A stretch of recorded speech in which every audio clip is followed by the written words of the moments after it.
One of the strangest things about working in management consulting was realizing how much of corporate culture still quietly operates like a boys' club, even when nobody explicitly says it out loud. When I first got into management consulting, I was elated.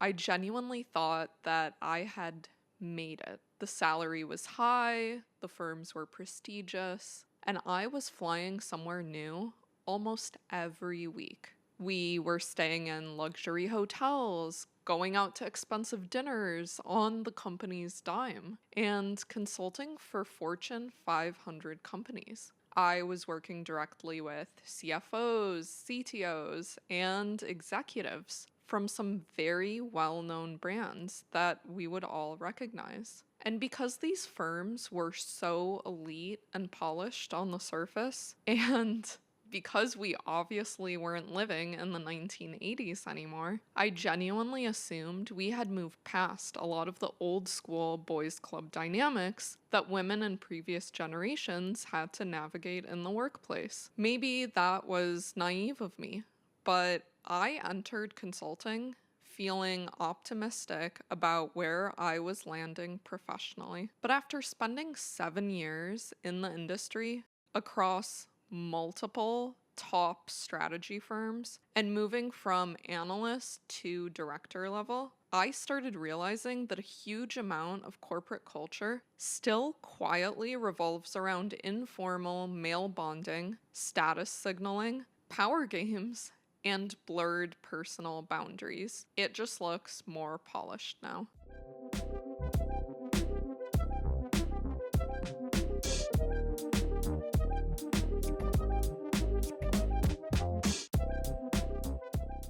In the beginning, I mostly noticed small things here and there. For example, I quickly realized that the managing directors who consistently landed the most prestigious strategy projects, like the desirable clients, the high visibility work, the strongest teams, tended to keep staffing the same handful of people over and over again. And honestly, at first, I didn't think much of it. I assumed, okay, I'm new here. These are probably just the people they trust because they've worked together before. So, as a new analyst, I figured I simply needed to prove myself and build those relationships over time, which meant saying yes to a lot of extra work. And for those of you who aren't familiar with consulting culture, let me give you a little bit of context, because the structure itself actually matters to this story. Usually a company hires a consulting firm because they have some kind of major business problem they want solved over the course of a few months. The problem could really be anything. A pharmaceutical company trying to figure out how to market a new medication, a major fast food chain trying to compete with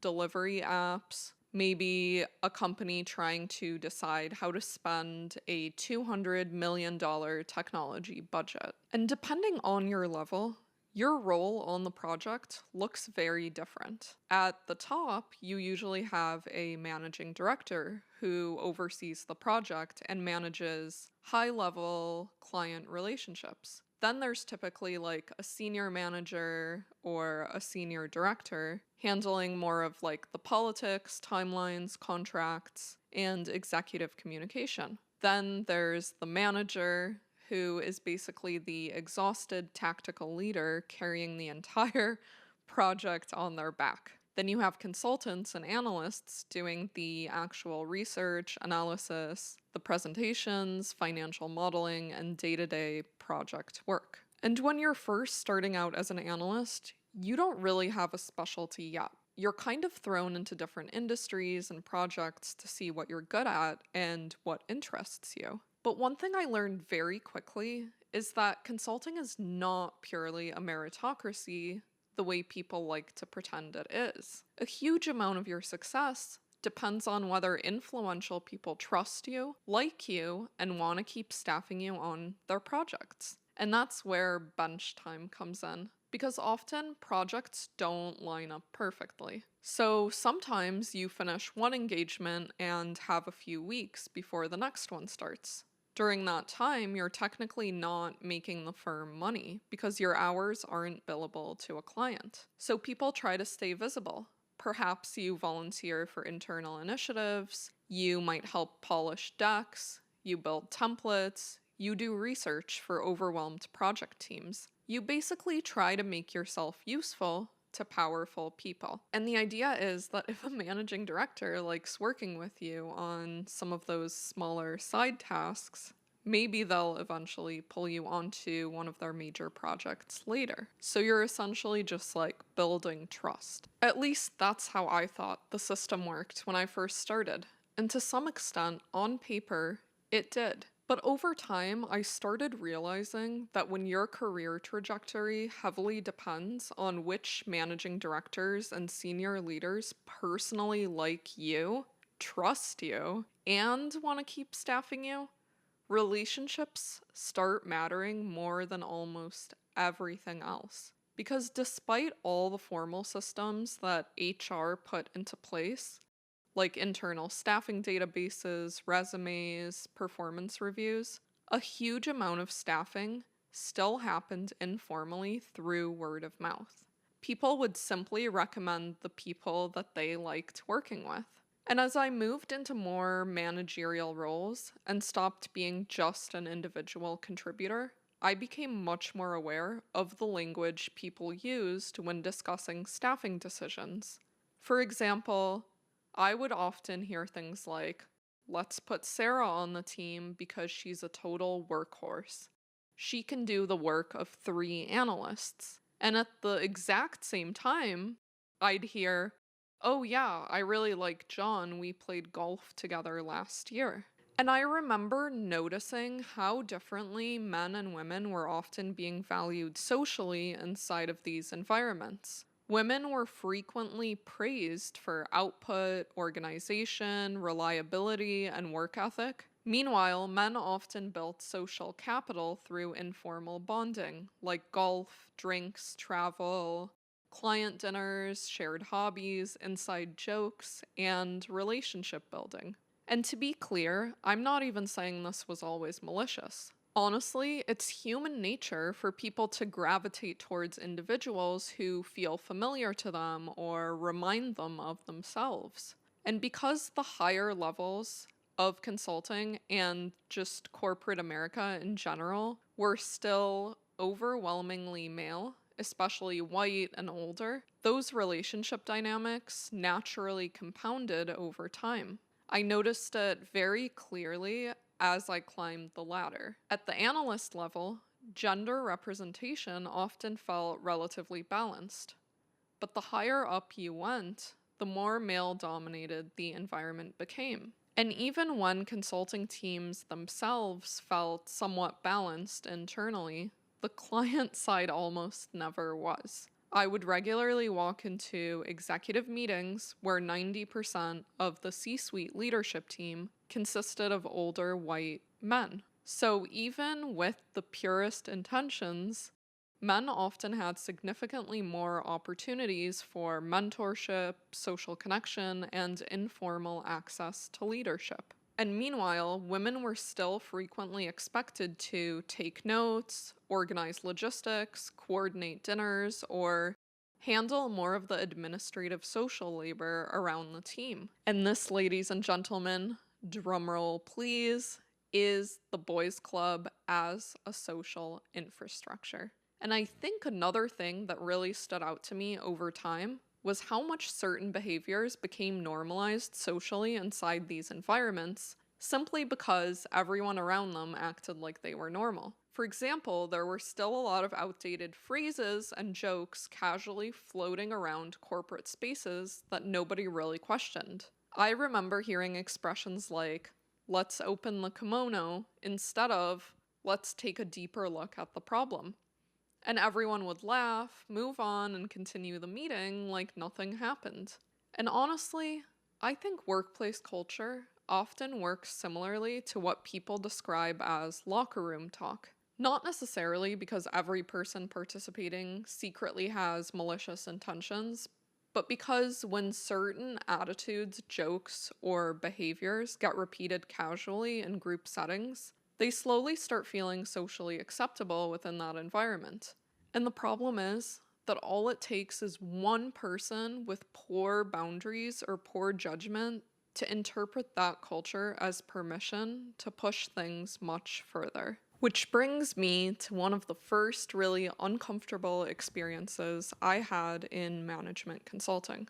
When I was still very new to the industry and trying hard to network, I made a conscious effort to go into the Chicago office as much as possible instead of working remotely whenever we weren't physically at the client site. Usually, consulting teams traveled Monday through Thursday, then worked remotely on Fridays. But I figured that if I wanted to build relationships and get staffed onto stronger projects, I needed to actually be visible in person. So on Fridays, I would often go to the office anyway. And the office itself had one of those very modern open floor layouts with rows of desks, monitors everywhere, glass conference rooms. And because seating wasn't assigned, people kind of floated around depending on the day.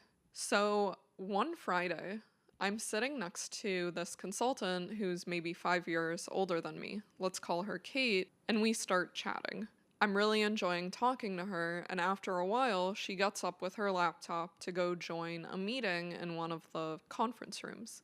So while Kate is gone, this guy walks by. Let's call him Micah. He's probably in his late 40s or early 50s, and he introduces himself very casually. He's like, "Oh, I see you've been talking to Kate. She's great. I'm working with her on a project right now." You know, normal office small talk. He seemed friendly enough, and we chatted maybe for like 5 minutes. Then he tells me, "Oh, since it's Friday, my project team and I are all grabbing lunch at this make-your-own bowl place across the street around 1 p.m. You should come join us." The invitation seemed completely normal to me.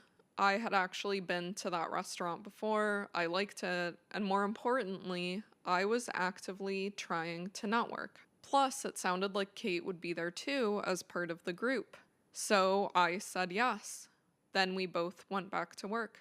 I ended up hopping into a conference room for one of my own meetings, and before I knew it, it was almost 1 p.m. So I walked back to the area where I had originally been sitting to see if Kate or Micah were around so we could head to lunch together. But when I got back, the area was basically empty. It looked like everyone had already left. So I decided to just head over to the bowl place anyway. Worst case scenario, I figured I would just grab lunch for myself and bring it back to the office if the group wasn't there. So I walk over, go through the line, I make my own bowl. It's very much like a Chipotle or like Sweet Green style. And then I look around to see if I can spot Kate or Micah anywhere. Nothing. So I decided to sit outside in the little patio garden type area that the restaurant had and just eat there for a bit. Then about 10 minutes later, I see Micah in the distance walking through the line making his own bowl. So I wave to him and he comes over to sit with me. And he immediately tells me, "Oh yeah, everyone got held up in a project meeting, but they should start trickling in any minute now." And I'm like, "Okay, cool. Should we maybe move to a bigger table? How many people are coming again?" And he says, "My team is 8 people, but I'm not sure how many will actually come. So let's just stay here for now." Which, at the time, still sounded reasonable enough to me. So we keep making small talk. He asks me what project I'm staffed on, how I'm liking the company so far, who I've met. Very normal consulting conversation. And then at some point, he asks me whether I live nearby. I think that's when the tone of the conversation subtly shifted. Because the truth is, at that time, I actually lived about maybe 10 minutes walking from the Chicago office. But instead of saying that directly to Micah, I remember giving him a very vague answer like, "Oh yeah, I live in Chicago, what about you? Are you in the city or are you in the suburbs?" And looking back now, I think that moment is interesting because consciously I didn't yet think this situation is inappropriate. But subconsciously, I clearly must have picked up on some kind of shift in energy. Because without even realizing it, I had already started making myself less personally accessible. And Micah goes, "Oh, yeah, my wife and I live in the suburbs. I usually commute in by train." Okay, normal enough.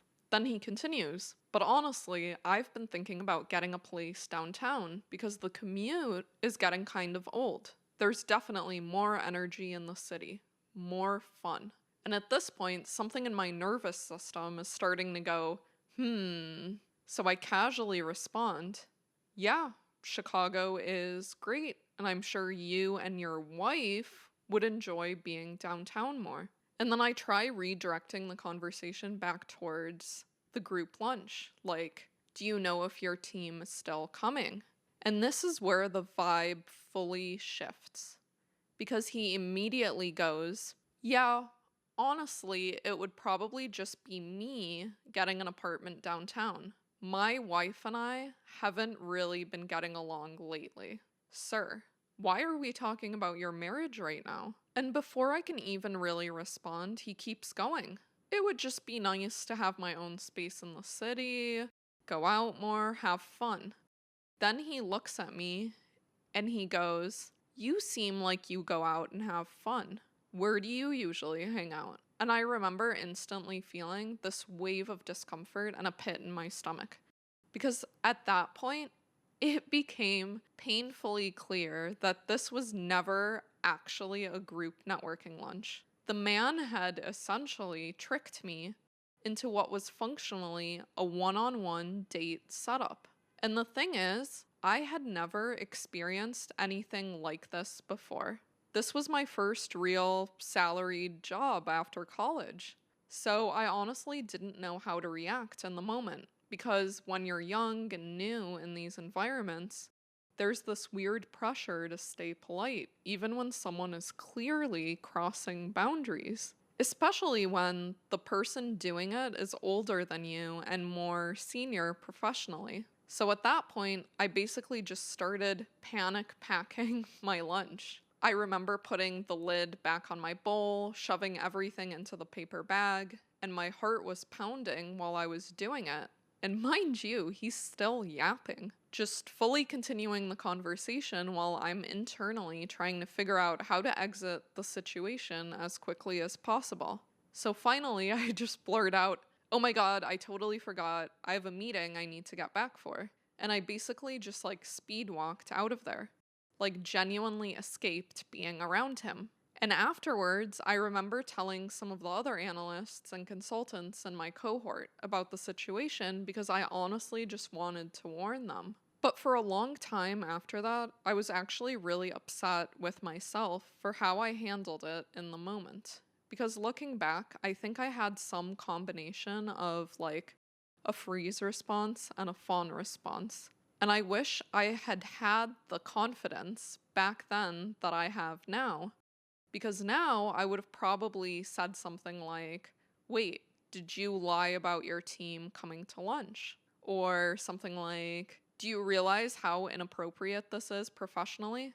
Or, honestly, maybe I would have just embarrassed him a little bit. But I think one thing I've realized as I've gotten older is that a lot of women are heavily socialized to stay polite, agreeable, accommodating, and emotionally non-confrontational, even when they are uncomfortable. And to be fair, sometimes those responses genuinely are protective.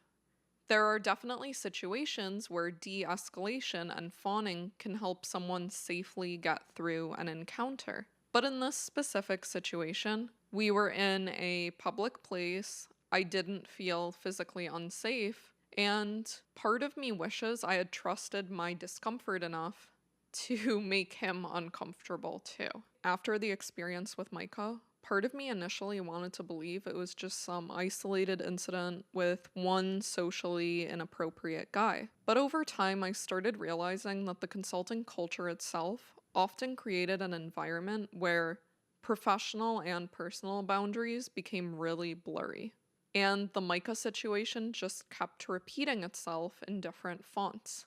One time, A married manager casually slipped me his hotel room key and room number while I was literally working in the hotel lobby. Another time, a manager from a different office, someone I had maybe met once or twice, pulled my personal number from my internal company resume and texted me a link to lingerie, saying he thought I would look good in it. And by that point, I was honestly just fed up. I had also become much more confident handling these situations. So I remember responding, "Your wife would probably look better in this. Should we get a second opinion from HR?" And to be clear, I'm not interested in letting these men off the hook individually. But over time, I also started realizing that the system itself quietly allowed a lot of this behavior to continue. Because at the end of the day, HR exists to protect the company first and foremost.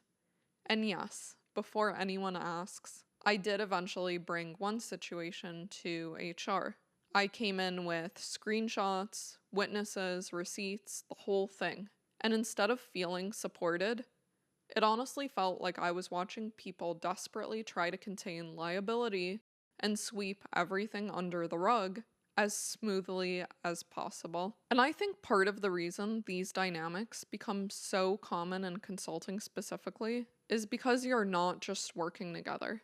You're traveling together every single week. You're flying together. You're eating dinner together, drinking together. Sometimes staying in the exact same hotel for months at a time. And after a while, your coworkers slowly become your entire social ecosystem. And I think that environment can become psychologically really strange because a lot of people in consulting were deeply overworked, emotionally burnt out, chronically stressed, and honestly pretty disconnected from their personal lives outside of work. And alcohol culture was heavily normalized. Client dinners involved drinking, team dinners involved drinking, networking involved drinking, retreats involved drinking. Everything revolved around being socially on at all times. And I think when you combine it all, like the constant travel, the loneliness, the egos, the alcohol, the prestige culture, and the blurred personal boundaries, it becomes very easy for certain people to start behaving inappropriately. So after enough experiences like this, I eventually reached a point where I started intentionally seeking out female mentorship almost exclusively. I thought, okay, maybe bonding with women in leadership will feel safer. Maybe they'll understand what navigating these environments feels like as a young woman. Some women were incredibly kind and supportive. There are still women from consulting that I deeply respect and stay in touch with to this day. But surprisingly, there were also women who made life significantly harder for younger women beneath them. It honestly felt like they had internalized parts of the same misogynistic culture themselves. And over time, I started realizing that many of the women who had made it into leadership positions probably had to survive much harsher versions of the boys' club long before I arrived. And I think they responded to the experience in one of two ways. Some women looked at what they endured and thought, I never want younger women to go through what I went through. And those women became incredible mentors. But other women seemed to develop the opposite mindset. I suffered to get here, so everyone else should have to suffer too. Working under some of those female leaders is what eventually led me to another major realization, which is that I'm not even sure the golden age of consulting ever truly existed in the way people imagine that it did. Because the longer I stayed in the industry, the more I started questioning whether management consulting was genuinely prestigious, or whether it was mostly an extremely polished illusion of prestige. And don't get me wrong, consulting is undeniably selective. Top strategy firms are notoriously difficult to get into. When I recently looked it up, Firms in the MBB tier reportedly received close to 1 million applications globally each year, and they only hire a tiny fraction of candidates, like less than 1%. So naturally, when you first enter these environments, it feels like, wow, everyone here must be so exceptional. And intellectually, many people absolutely are very smart. But over time, I realized that management consulting is not built purely around rewarding the smartest or the most hardworking people. It's built around rewarding the right optics. Because ultimately, optics are what help sell work to clients. Clients want to feel like they hired the best of the best. They want the polished team in tailored suits walking confidently into the boardroom. They want pedigree, presentation, prestige, exclusivity. They want to be able to tell their board, yes, we hired 3 guys from Harvard Business School, 1 from Wharton, 1 from Sloan. And after reviewing everything, they all agreed this was the correct strategic decision. And to be fair, sometimes you really do get an incredible team that knows exactly what they're doing. But honestly, sometimes what's being sold is more the illusion of expertise rather than expertise itself. Because in a lot of these massive Fortune 500 environments, presentation, confidence, networking ability, and status signaling are often rewarded just as heavily, if not more heavily, than emotional intelligence, leadership ability, wisdom, or actual competence. And I noticed that pedigree specifically carried enormous social weight in these environments. People constantly name-dropped business schools, collected credentials, flexed titles, signaled proximity to elite institutions. And the irony is that many of the people who seemed the most obsessed with prestige were often the most deeply insecure underneath all of it. And in the next episode, I need to tell you all a story about a managing director whose fixation on school pedigree and credentials led to an absolutely massive disaster at a client site. I'm Dina, and this is Casually Thriving.